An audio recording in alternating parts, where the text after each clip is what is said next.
In the Middle East, endless wars will continue. Under the Obama administration, we have sent tens of thousands of more troops into Afghanistan. All while the same network exposed in the Iran-Contra affair discussed earlier controls the opium trade. It was revealed in October of 2009 that the CIA had been funding puppet Afghani leader Hamid Karzai's warlord brother for the last 8 years. He is the lead opium dealer in the region. It seems the same cartel that was dealing drugs in the 80s and 90s never stopped. After all, how else could the government fund black operation programs across the board? The Karzai regime has whole sections of it which are drug supported, and we can't touch it. We turned Afghanistan into the major supplier of heroin for the world. It happened under CIA supervision. This continues while many of the Taliban are literally on U.S. payrolls. Is there a possibility that we have Taliban employees?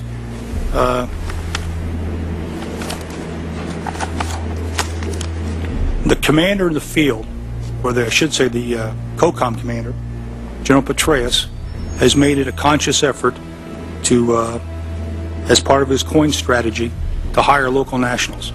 I can't talk in this forum, nor am I the qualified guy to talk about it, but there is no doubt in my mind, one day you're on one side of the ledger, the other day you may be on the other side of the ledger. Biometrics have been instituted in both Afghanistan and Iraq, where individuals are subject to fingerprint devices, iris scanners, and electronic databases to screen local residents as well as DNA tests. This includes anyone within the populace of a combat zone. Someone has to go out there with the biometric registration equipment, take your iris scans, take your scans and get you registered in the system like that. As scary and tyrannical as these systems seem to be, none may be as dangerous as the implantable RFID microchip.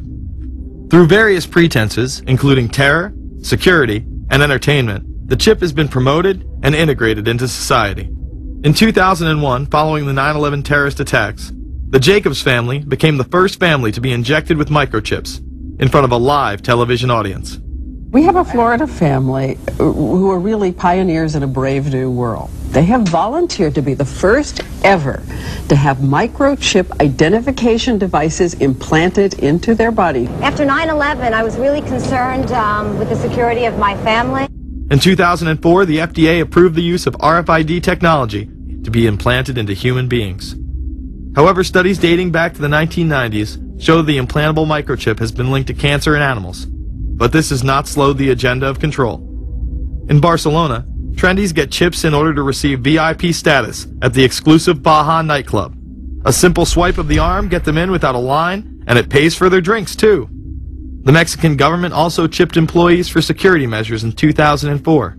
We were interested today to hear that more than 100 law enforcement officials in Mexico are having microchips implanted in their arms. The chips allow a person to be scanned, sort of like a cereal box at the supermarket checkout. Mexico's Attorney General and 160 of his deputies have had microchips implanted in their arms. It is to provide access, said the Attorney General, to the right people in exclusive areas. Today, aside from being promoted as a device that can save your life by storing all of your medical information in it, it is being promoted as the next generation tool for video gaming. Sega developer Yu Suzuki plans on developing gaming technology using implantable RFIDs. He states, people that have some sort of chips in their bodies, to be able to keep track of vital signs. So it doesn't have to be a scary thing, but you could put a sensor here. You know, a bit like the Matrix, as he points to his arm. It's not really something only in the future. Some people already have them, chips in their bodies. Suzuki is correct. It has never been easier to order a microchip online and implant it under your skin. Microchips implanted in your hand, arm, or shoulder is just the beginning. Some have already taken implantable brain chips that may enable the blind to see again, the deaf to hear, and much, much more, including the ability to download information directly into the brain and instantly communicate with anyone in the world, creating a worldwide mind.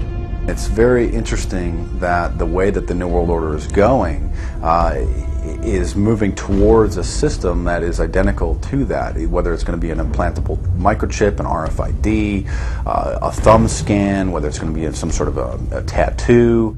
Imagine a planet where every human being is required to be chipped at birth. This would be the final tool implemented in a command and control world government system. in which the elite rule the masses with total control of their lives.